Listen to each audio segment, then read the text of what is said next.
You wanted the best. You've got the best podcast. The hottest podcast in the world. The Chris Voss Show, the preeminent podcast with guests so smart you may experience serious brain bleed. The CEOs, authors, thought leaders, visionaries, and motivators. Get ready. Strap yourself in. Keep your hands, arms, and legs inside the vehicle at all times, because you're about to go on a monster education roller coaster with your brain. Now, here's your host, Chris Voss. Hi, folks. It's Voss here from the ChrisVossShow.com. There you go, ladies and gentlemen. The Iron Lady sings that makes it official. Welcome to the show. We certainly appreciate having you guys. As always, we have the most amazing minds on the show. The CEOs, the billionaires, the White House presidential advisors, the Pulitzer Prize winners, the great authors who study the world, who teach you everything there is to know, the stories, which we call the owner's manual life, etc. As always, just the most smartest minds on the show. And of course, none are me. I'm just some idiot with a mic. We have an amazing author on the show with us today. He is the author of the new book that's come out April 9th, 2024. It's called The States of the Earth, an Ecological and Racial History of Secularization. Mohamed, Amer, Meziane is on the show with us today. We'll be talking to him about his new book and what's inside and why you should buy it, read it, and reread it again and again. He is a philosopher, performer, and professor at Brown University after teaching for 4 years at Columbia University. He's the author of the latest book, which won the Albertine Prize for Nonfiction in 2023. His second book is titled At the End of the Worlds, Towards a Metaphysical Anthropology. Welcome to the show, Mohamed. How are you? I'm fine. Thank you, Chris. There you go. And then did I get that right in the bio? The bio says that the recent book that came out in April won the Albertine Prize. Was it the paperback maybe that we're reviewing right now? Yeah, it's this one won the prize. Yes. There you go. Congratulations. I would just want to make sure because I was like, there's a second book now. Yeah, there's a second book. Yeah, but it's not translated into English yet. Oh, okay. I see where we're at then. There you go. I was like, wait, did we need this thing? But it's a bio from your PR agent, so there you go. So welcome to the show. Congratulations on the new book. Tell us any .coms. Where do you want people to find you on the interwebs?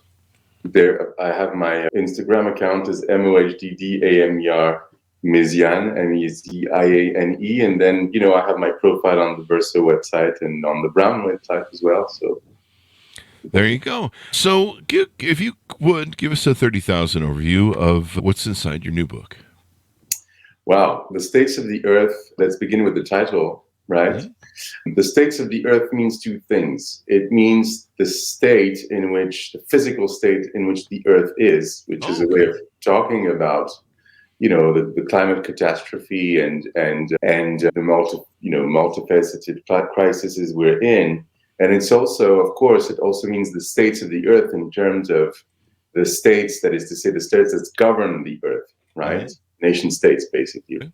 So basically, by playing with these two words, on the polysemy and the two meanings of the word states, you can in fact see the first layer of the argument, which is that these states that govern the earth actually are partly responsible in our climate crisis. And now the main idea is basically to say that there are states of the earth and not states of heaven, because they were trying, instead of looking at heaven as their goal or as the justification of their power, as we used to do in the Middle Ages. Mm-hmm. They actually don't need to claim heaven to exercise power on earth. But what they do is that they make people think that we can achieve heaven on earth. And by trying to achieve heaven on earth, they destroy the earth. That's the book. We're the consumer locust sort of consumers that destroy the earth. And, you can certainly see what's going on in climate change right now. I mean, it's really hard to deny it when you're seeing like hurricanes or tornadoes landing in California and, 100-year events and stuff like this. Now, it's really kind of crazy what's going on. So you break down basically how these nation states, religious states, and different governing powers have led to climate change, and how we got here, given a history of that. Yeah, absolutely. There you go.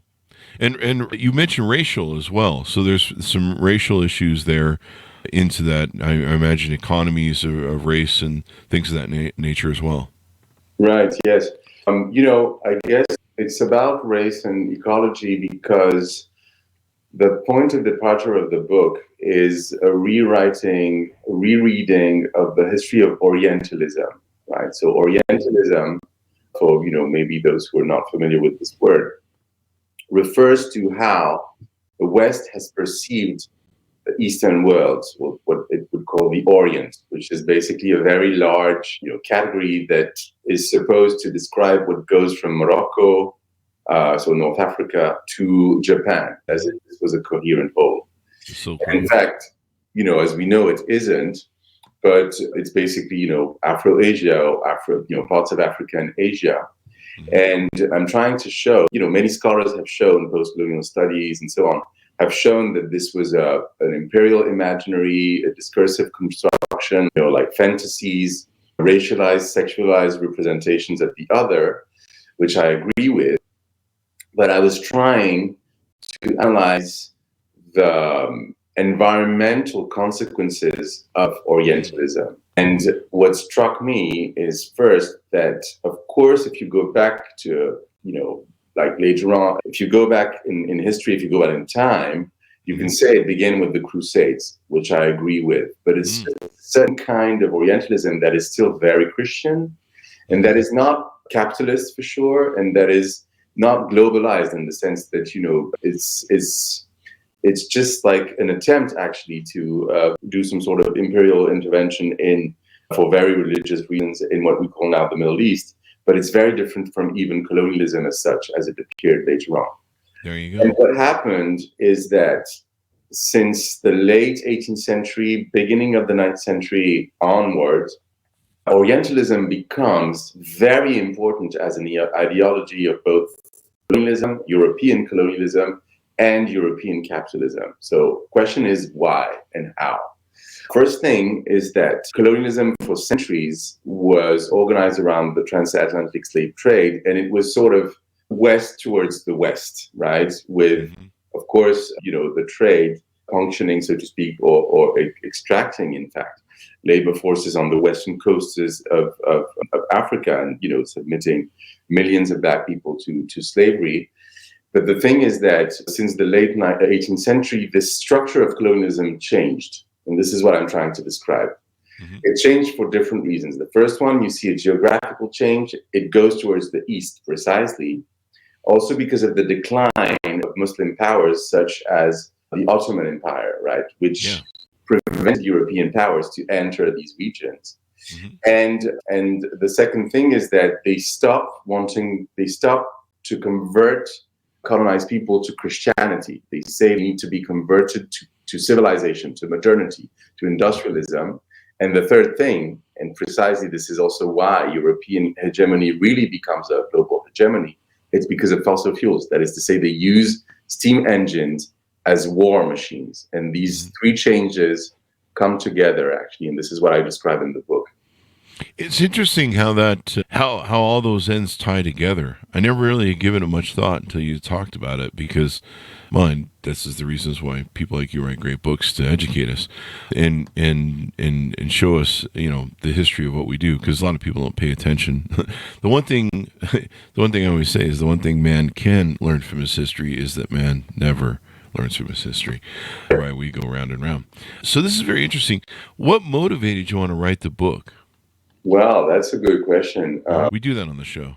Yeah. I often say that, and if you go on the YouTube channel, you'll see an interview where I play music and so on, because I'm first a musician, actually. And what happened to me is that I discovered philosophy, and it just made sense. It made more sense, not that I abandoned music, but it was a language where I could make sense of my own trajectory and the trajectory of my family. Because, I was born in London. My parents are from North Africa, Algeria, spent early childhood in Kuwait. Then we lost everything because of the Gulf War. Oh, really? We're in Algeria. And then eventually, because there was a civil war, we went to France. So I was trained, in France for that reason. And philosophy helped me to understand what was the West. by which I mean, not neither saying it's great nor saying it's bad, just understanding the history. Like an anthropologist, right, who comes in whatever community outside his own culture. And I understood something of, so to speak, the values and principles of the West. And the second reason why, more specifically led to this book is that, and this is something I share with a generation of anti-racist activists in Europe, and more specifically in France, is that there was this law in 2004 on the banning of the veil in public schools in France, which was very strange because, many people describe that as racist, but for the French state and many French leftists who were my friends, this was not racism. It was just the defense of freedom and secularism, right, over religious fanaticism, so to speak. Yeah. And then there were so many debates, of course, connected to what was happening after 9/11 also in the US, the same kind of discourse, right? That is to say, look at these people, they can't separate politics from religion, they're a threat and so on, we have to defend ourselves against that. And I began, instead of trying to respond to that directly, I tried to do the history of these discourses, right? Where does it come from that the West presents itself as a place where politics and religion have been separated? It's not really the case, right? So I wanted to, sort of rewrite the history of the West from another point of view, from a migrant point of view. I love your perspective on it. It sounds like, growing up in London and kind of a Western thing and then traveling around to different Middle Eastern states, or is it probably the right name to call it? Gave you some different perspectives. So you have a world history of, or a traveled history of these sort of cultures and environments, and you can see the differences.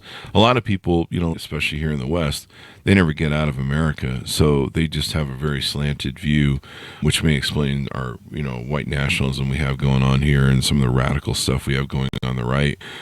And I totally agree with you on the premise that we have this fantasy that we've separated church and state, but it's really always been there. Religion as a thumb on the scale, if you will. We even put in God you could trust on our money in the 50s. We're not that advanced, really, when we think about it. We're just assholes, the American asshole. So that's what we do best. But it gives us something to do with our spare time. But so when you write about this stuff, why is climate change important, and is there a way that we can take a look at the history of what you write about your book and start addressing those sort of underlying issues of religion and different things to maybe stop the spread of climate change? Is there a way, or did you pretty much mark down and here's where we're going, and if you don't fix things soon, folks, it's not going to change? No, yeah, absolutely. I guess, there are different questions, I think, in your question, but the first thing I would say is that most climate activists I know either blame capitalism, for being responsible, for climate change. Mm-hmm. Other people blame colonialism. Some, of course, just say, it's humanity, which, I think is too abstract because it's not the whole of humanity. It's, before the 19th century, there was no use of fossil fuels. So it's difficult to say that it's just humanity in general. And of course, the global north has much more responsibility than the global south. But even if my argument is that, of course, capitalism and colonialism play a role, and actually they play a role together. But what climate activism has been, in my view, mostly incapable of making sense of is the way in which states are not only part of the solution, but also part of the problem.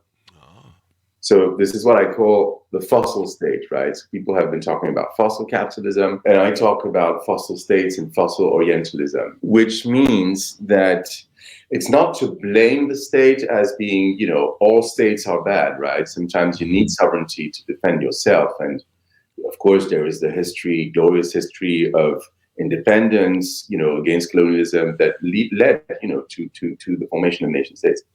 So there are states and states, right? And in the book, I talk about in the 19th century, before, the United States of America became a superpower, you have this triarchy, right? So three powers, basically Britain, France, Germany.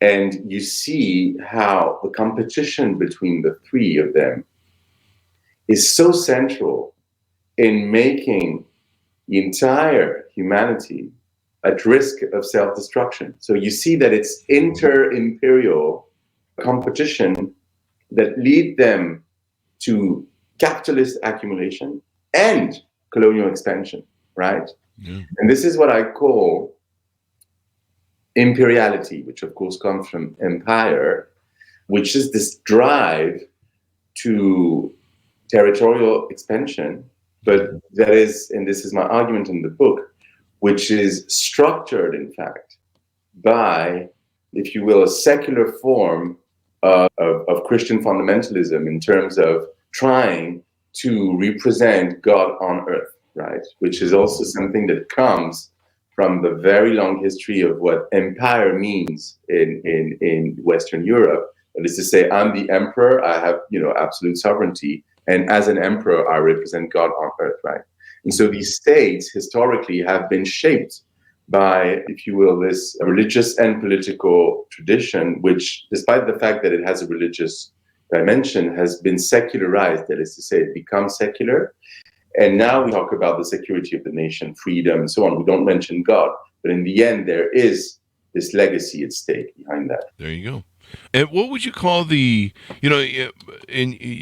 the things you talked about is, they're not all of humanity's consuming the world. There are tribes, I guess, in the world that they're still operating in sort of the old world thing. They're kind of isolated from the world, but I mean, who wouldn't want to be at this point? But they're still surviving today, I guess, as tribes and doing their thing. They didn't have to build skyscrapers and pave everything. What would you call the arms race that I imagine had huge impact on climate change between the Russia and the U.S.? All the building we did and military crap we did and all that stuff. Yeah, very good point. I don't mention this directly in my book because it's focused on the roots, which really happened during the 19th century. But you're absolutely right. It does show that what began basically between France and Britain, during the 19th century, has been globalized. I mean, these empires, became much more marginal during the next century, the 20th century, and global powers, of course, have been replaced more or less, of course, as you said, by the United States and Russia. And what should be said, I guess, about the USSR is that, of course, it was a communist state, but it was also state capitalism, right? It was not something else than a capitalist economy, but it was not liberal capitalism, right? So it was another form of capitalism. And so, of course, as you said, these powers were fueled by fossil fuels, no doubt, right? Yeah. And it also shows that it's very difficult to separate the economic capitalistic use of coal, oil, gas, fossil fuels from the military use, right? I mean, both go together, and this is why the state is an economic actor of capitalism as such. It doesn't mean to say that the state is just the instrument of the capitalist class or ruling class or bourgeois class, which I don't agree with. So this is what I would say. The second thing, I guess, I would also emphasize to show that to some extent states or superpowers are not in competition for world power if they don't share something. You don't enter in war if you don't want something that is the same thing, right? There is no competition if there is not an identity of goal or desire. So there is a similarity between, if you will, both these states, also because of what I was calling the desire of heaven on earth, right? So there was a promise, even in certainly, through this idea of growth, accumulating riches and commodities and so on, as if this was going to create a form of earthly salvation. But in the meantime, if you look at Marxism, there is a similar impetus, that is to say, this notion that via socialism we will overcome the alienation of capitalism and so on and so forth, and religions will disappear because really we will have created heaven on earth, and therefore religious illusions will just disappear. Have they met people? What did you say? Did Marxists meet people? That's a good question. Because I've seen people, and yeah, I don't think that was ever going to happen. You know, your book really helped me explain for most of my life, I've watched the Republican religious right wing here in America decry and deny climate change. And, you know, there was a time early on where you're like, you know, I'm not sure about everything seems to be working right now. But definitely, you know, when you look at weather patterns and these 100-year, 150-year events and, you know, all sorts of craziness going on, and it seems to be getting on a scale worse. You know, it's really hard to deny. But your book helped explain why the Christian right GOP has always held to that. Because I always was like, how come they do that on their side? They do the climate denier thing. Like, why is that a big deal for them? But your book really kind of explains that. Right, yes. I think there is part actually of the book where I show also historically the connection between evangelicalism and this kind of imperial geopolitics, right? And once again, I'm talking about a moment where Europe, Western Europe, was in fact emerging as hegemonic, and the United States was, you know, really not even the federal, you know, state yet, right? So we're not really talking about the foundations. But if you look at the influence of Germany and German theologians on British, but also very presently, very overwhelmingly on American Protestantism, is really striking. And what happens is that, and this is also part of what I call secularization, which I mean by that, not the decline or the disappearance of religion, but how religions sort of transform themselves and adapt to, if you will, capitalist and fossil, also modernity. And then in the specific case of Protestantism and evangelical Protestantism, what you can see is that there is a nationalization of Christianity. That is to say, you know, from a purely Christian point of view, we're all part of humanity, right? It makes no sense to say my nation is, you know, I'm German or I'm French or I'm American and we're better than the others and so on and so forth, which has more to do with an imperial conception of oneself, right? But if you're just a Christian, of course, you know, humanity is humanity and we're all equal before Christ, right? So it doesn't make sense.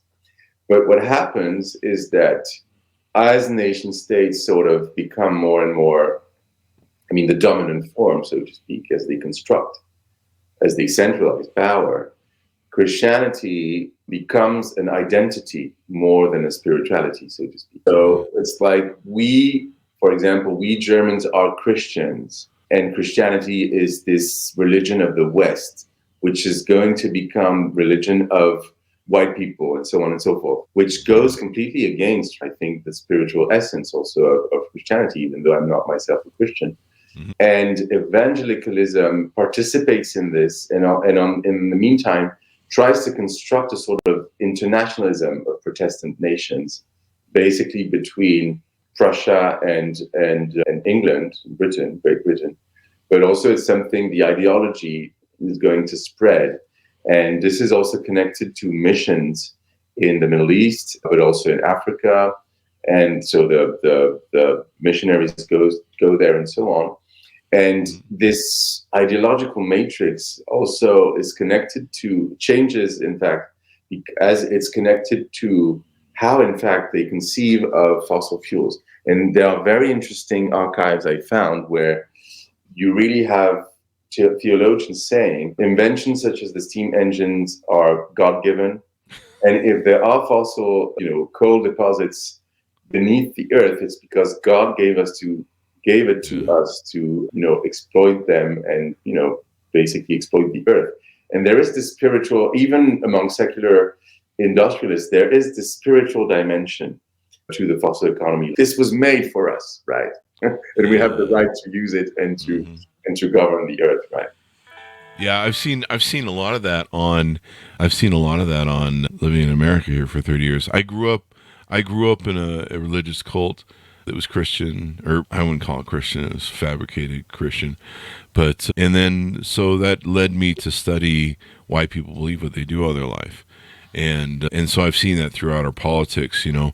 One concept you made me think of when I was talking there is how Christians and religions and secular stuff that you talk about wraps themselves in the flag. You know, we saw some of that during the George W. Bush administration, where they had this imperialism sort of, I forget the thesis that they had written and who wrote it, but basically they saw that as their operational manual for, you know, we need to go save the people in Iraq from themselves, you know. And that's kind of what we've always kind of done, you know, especially with we've always kind of pushed our thumb on democracy, but really you can see the hand of religion being behind that, and probably some of that proselyting that you talk about, where let's send in the missionaries, I'm sure everything will be fine. It's kind of like when the government knocks on your door and says, we're here to help. It's not good. You know, and Russia had, you know, the Russian Orthodox Church. So, you know, you've got that, and they're, you know, even with the Ukraine war, you know, they got the kiss on the hand of the Russian Orthodox billionaires, one of the oligarchs under Putin. So, yeah, it's really interesting how all this plays into the right wing and religion and everything else. What about the Islamic religion and stuff? Is that doing the same thing in its own way, or is it exempt from this? Wow, that's a big question. I'm an atheist, so I'm throwing everybody under the bus. Yeah, no, I mean, it's difficult in the sense that it's complex, but I would maintain that the forms of the political today, so of our political life, by which I mean a state, a nation, a capitalist economy, right? Mm-hmm. Which, you know, division between urban centers and rural areas in this context, right? Mm-hmm. So these forces, these three forces, two forces, you could say, state, nation state, and capitalism, they form our environment, and they determine our lives much more than we think, right? Mm-hmm. I believe two things, which I think, you know, I describe in the book. The first one is that this model has been globalized, but its root lies in medieval Western Europe, right? Mm. Of course, it has changed. I mean, it has transformed. There is a permanent metamorphosis, but there is something distinctively Western and Christian about, if you will, this model, even though it doesn't appear as Christian anymore, right? Which is what we call secularization. It doesn't mean to say that it has not been globalized and therefore adapted to different contexts. But what you have to look at is, instead of saying, for example, claims that it's religious or, you know, Islamic, for example, it's not because a state claims that it represents anything essential about Islam. And I would say the same, by the way, about, you know, certain Christian states or Christian nations. They don't represent the essence of Christianity. America doesn't represent the essence of Christianity, right? Mm-hmm. So there is no state of the earth, so to speak, that can claim this is the essence of whatever, Christianity, Islam, and so on and so forth. More precisely, the reason why I'm saying this is that the model of the modern state is not Islamic as such, right? So, of course, you know, if you go back to Prophet Mohamed, for example, there was a political dimension to his prophecy. But the problem is that what was political at that time has nothing to do with what is political today. There was no modern state. There was no nation state. There was no capitalist economy.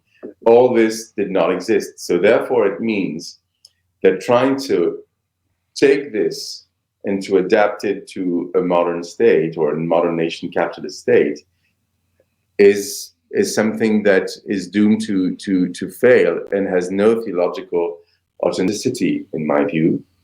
And of course, for the exact same reason, saying, look at what they're doing, these Muslims with these states and so on and so forth, is also completely misplaced, because this is really something that has nothing to do with anything essentially, so to speak, Islamic. If you say the opposite, you're a very bad social scientist and a very bad historian, because you claim against, in my view, rationality, that religions, what people believe, forces them or is something that can explain how they will behave. No, people are human beings and they belong to a society in a given time, in a given place. And these material forces influence them much more than what they think they believe. There you go. Can't we just blame the boomers for everything? I mean, that's kind of what we've been doing lately. What did you say? Can't we just blame the boomers for everything? The baby boomers?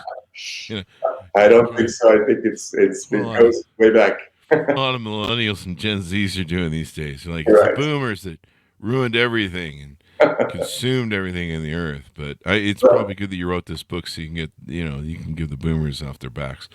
What about atheists? I'm an atheist. Are we doing anything to cause climate change? Do we need to clean up anything in our yard? Atheism, in my view, is not the same as secularization or I don't, I think this is a philosophical position. I mean, I studied, read, and of course I write philosophy, and I know atheist traditions as much as I know religious traditions. I read Nietzsche, Marx, Freud for hours and so on, and this of course is a tradition I respect, and I actually, as much as as what happens with religious texts, they can be interpreted in very exclusionary ways and problematic ways. The thing about being an atheist, we don't have any systems or whatever. We just don't believe in anything. So that's just it. There's no.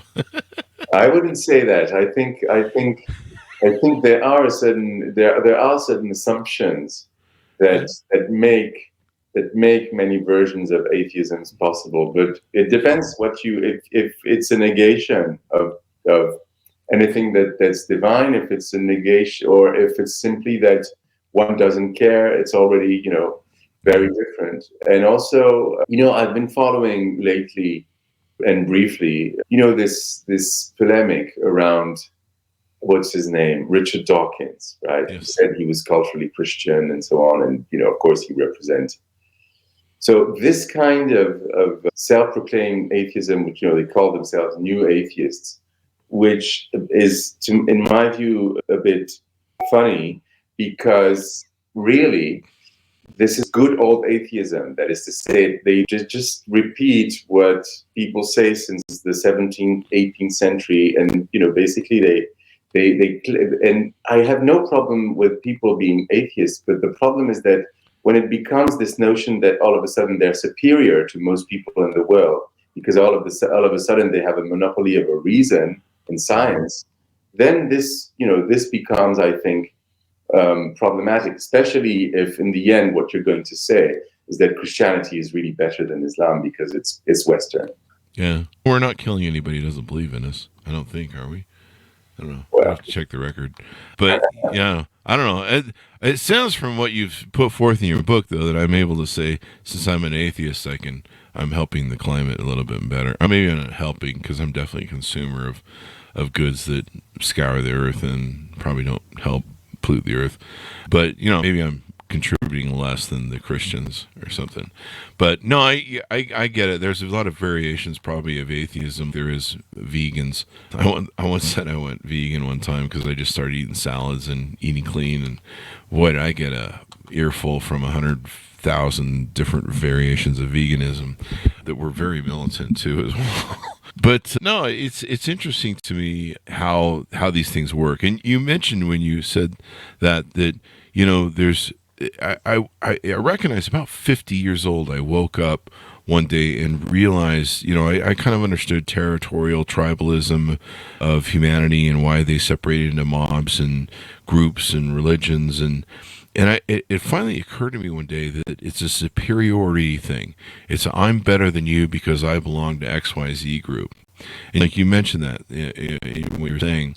And I was like, holy shit, there really is like a kind of a narcissistic behavior that's built into human nature, where we join these tribes, not necessarily so that, I mean, I imagine partially because there's some sort of benefit to tribalism, or we think there's a benefit to it, but there's a moral superiority to it, of saying, like you said, I'm better than everyone else because I belong to XYZ club.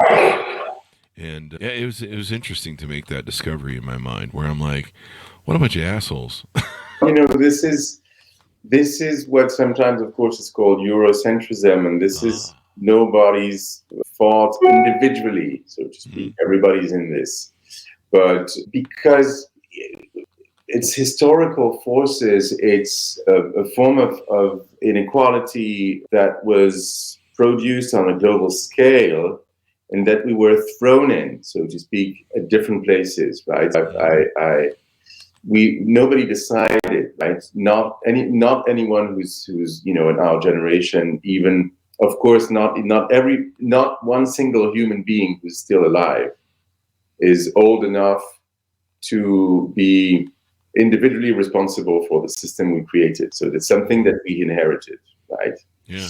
The problem is that it's not manageable. The problem is that it governs humans much more than they govern their system. To be talking about an invented God, right? I mean, it's as if now it was some capitalism is something we invented, but then it sort of governs us much more now. And part of this system is, of course, a form of Eurocentrism, which is also in decline, right? This is also why it becomes more and more vocal, and that there's these, far-right movements and so on, because it's a reaction also to the crisis of the system. But in the meantime, the ideology of the West, the West is better, is something that still remains, right? And even among some leftists, and this has nothing to do with the fact that you're an atheist or a religious person and so on.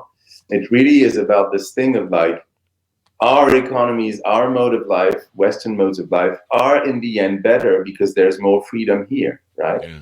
So of course we can talk about that. That is to say, and this is what I do in the book, that is to say, I don't deny, of course, that there are some privileges in these countries, Western countries, but where do they come from? Yeah. And they don't come from the sort of genius of Western Christianity that all of a sudden discovered a better cultural system, and even saying that the liberal democracies come from a specific culture is, in my view, already misplaced. They don't come from a specific culture. They come from how the world has been organized, how the relationship, unequal relationship, has been organized between the global north and the global south. And this has led to the foundation of these societies. And, if you talk about democracy rights, not just the election, but real democracy, right? Like the rights that people can have against monopolies, the state, and so on and so forth, government, these rights have not been given. People, by virtue of protest and self-organization of workers, for example, of course, but not only, a feminist movement, anti-racist activists, and so on, they are the ones who forced governments at some point in history to respond to their protests through rights. So it comes from these kinds of history and has much more to do with politics than any kind of culture. I agree with you.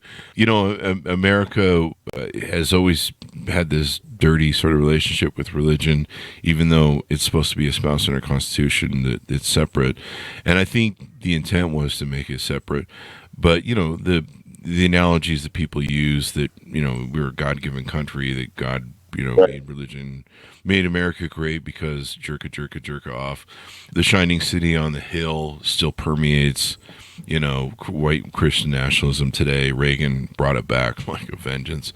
That's sort of, we're better than everyone else. Sadly, I learned this when I was in my teenage, learning about territorial nature of human nature, the moral superiority of trying to be better than each other, the fact that we're all human beings, when really that should be our flag, that we're human beings, that we're all human. We all share the same sort of design, and you can't say it's by God. Yeah, maybe we could all agree on that. Maybe it's not the best design. Most biologists that have come on the show have said it's if somebody designed us, they did a really shitty job. And you know, it's interesting how we destroy the world by separating ourselves into tribes. And you know, I always think back. It's just a reference I always keep in my brain of.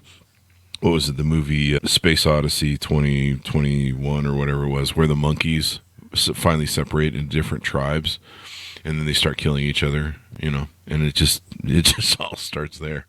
You know, maybe, I don't know, I'm thinking as the atheist, maybe we need to start some crusades and see if maybe we can do stuff better on the atheist side. I don't know. But you have predecessors, you know. Yeah, we have a blueprint to work from. I'm using your book when we take over the world and start burning people alive and cutting off heads if they don't subscribe to atheism, or even if they do, we do that anyway.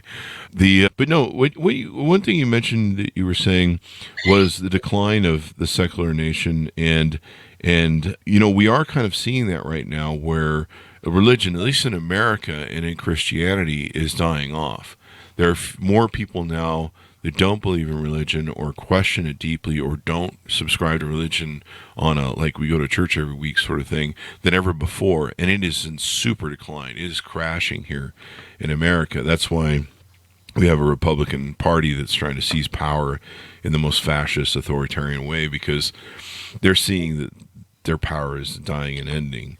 And that's why white nationalism is fighting to the death over everything and trying to cheat everything they possibly can, including January 6th.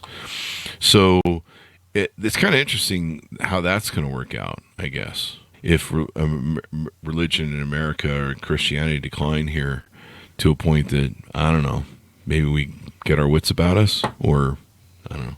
We're probably still going to think we're great asshole Americans. That's kind of our thing we like to roll with. It probably means that, you know, America is in a process of, you know, this is actually the classical sense of secularization. That is to say, this decline in church attendance and decline in numbers, at least, which doesn't mean to say that the institutions do not retain a certain kind of sacredness or religiosity, which is different. But this is something that happened, of course, in Western Europe, you know, a long time ago or earlier. I think the US is in a similar process right now. But I think, you know, to go back to your joke about a new crusade, you know, I mean, I said to you, you have predecessors, but the book begins with the expedition to Egypt, and so it's Napoleon Bonaparte, who, you know, is this very, very famous general and so on in France, who became an emperor. And the interesting thing about him is that he was an atheist. Oh, really? And his why it's not just about Christianity. And his army, the French Republican army, because in France, you know, La République, Republic, is not the same as Republicans in the US. It basically means a secular, modern government that is not the empire, or in fact not the monarchy. So it's opposed to the monarchy. So they were claiming the Republic. That was during the French Revolution, and actually they sent Napoleon to Egypt also to get rid of him because he was becoming too influential in Paris. And basically what happened is that, from a historical point of view, the army that was sent to Egypt is the first secular army in history, probably, because they were not Christians. And when they came, this is also part of what I call the secularization of empires. When and Orientalism plays a role in there, I'll show how. When Napoleon arrived with his army in Egypt, he said to them, don't try to convert them, right? And respect and tolerate their religion. And he said to the Egyptians at that time, we are true Muslims. Napoleon was saying that. We are true Muslims because we have the same enemy, which is the Catholic Roman Church. Oh, wow. Yeah. And of course it was strategic, that is to say, no doubt, right? But in the meantime, if we were back in the 15th century, his opportunism would not have taken the same form. So it betrays, so to speak, this declaration, the possibility of saying we are true Muslims, betrays the the transformation since at least one century, and to some extent the decline of Christianity among certain elites, political elites, military elites, and of course intellectuals through the Enlightenment. And it betrays that. And I'm trying to show that you can't write the history of this secularization process, for example, the secularization of France and of Europe, and how Napoleon came back to France and made this sort of first secular empire on earth, literally, and wrote the Civil Code. You can't explain that without the expedition to Egypt. Wow. They are interconnected.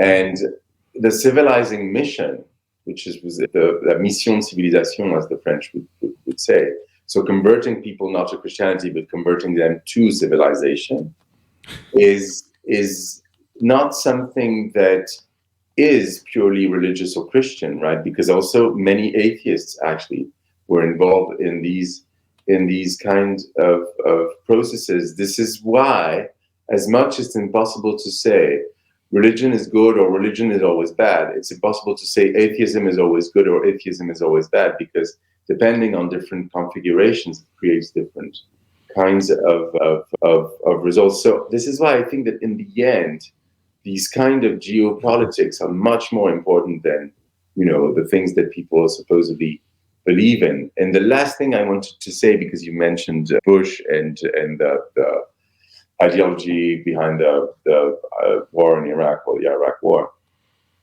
I wrote a short piece which is published on the Verso blog called "The States of the Earth Today," and it connects the subtitle is the war in Iraq and the independence of Algeria. And it connects the two dates because the two dates actually, it happened on March 19th. So I was trying to make a connection between both. And I'm also trying to show in this article that, and you said that very, very clearly, this notion that we're going to save people from themselves because we know people, we know what people want better than themselves. Rousseau used to say, we have to force people to their own freedom, right? Force people into their own freedom. And it's interesting to see that Napoleon actually said that. That is to say, he said to the Egyptians, we're going to liberate you from the Ottomans. We're going to liberate you from slavery, and so on and so forth. And so it's this new kind of imperial ideology that claims freedom and to liberate people from themselves, and not necessarily to make them into Christians, but rather saying, this is what you should be doing. And in fact, we know your culture better, and we're even going to learn to you how to be better Muslims than you are, right? And this is a different kind of animal. Yeah. I was trying to pull who wrote this. There was a Zionist empirist document that was written, I don't know if it was Caspar Weinberg or it was for Donald Rumsfeld. It was somebody in the Bush administration. And now Dick Cheney was barking about it too. And there was a whole kind of tie-in to where, we'll be greeted as liberators, but there was an empire building thing that America needed to start building empires again, or extending our empire, as it were, in sort of, I guess, you know these terms better than I do, some sort of European colonialism sort of thing, and that we were going to maybe, the concept was to do that in Iraq. And I forget who wrote it. It might have been Caspar Weinberg and a couple of his buddies, but they had this concept that it was time for that. And maybe it was because, oil. I know that at one point Saddam Hussein was, I think one of the proponents of the war was Saddam Hussein wanted to take his oil off the dollar. And so that was a big thing. But I forget who wrote it, but someone can look it up if they're in the audience and dealing with it. I haven't been able to find it quickly. But yeah, I think you're right. I think we need to, I've learned so much from this. This has been great, Mohamed. I think us atheists, we need to do another Napoleon. We just need to get somebody taller this time.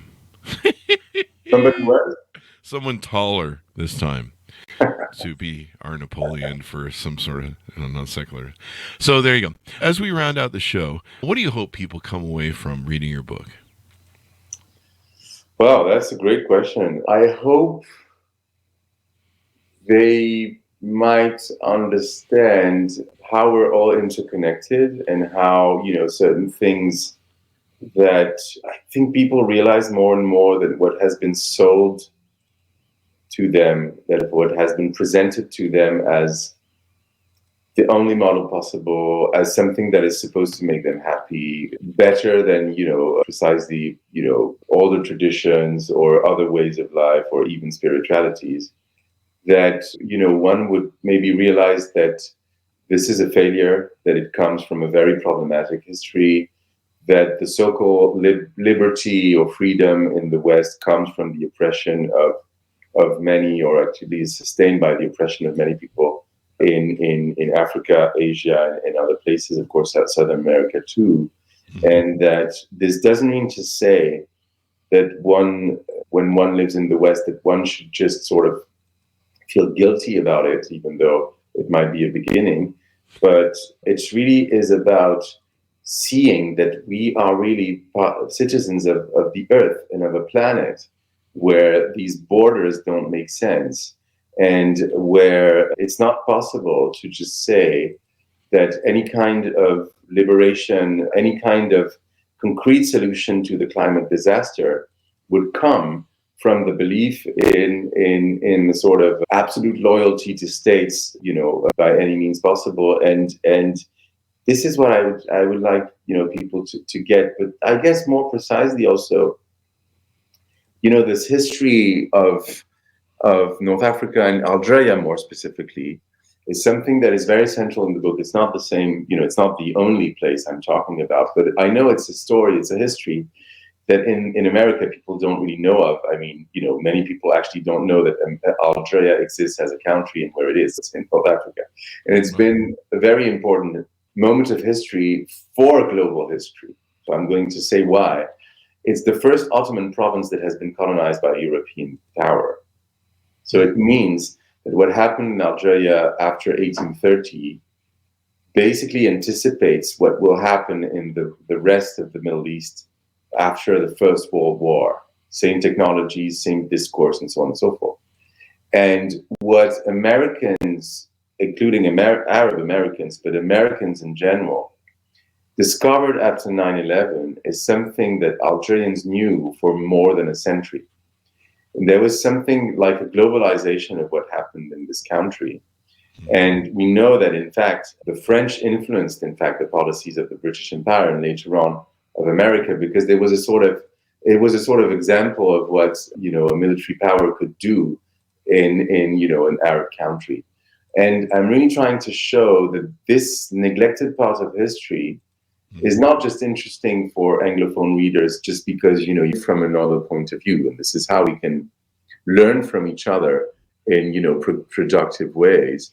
And, if people could get that, that would be great too. And then I would say the last thing is that as much, as I understand, in fact, the process of people being much more skeptical about what they've been told by, religious people, religious authorities, I would say, because, I'm much more critical of religious institutions than religions in general.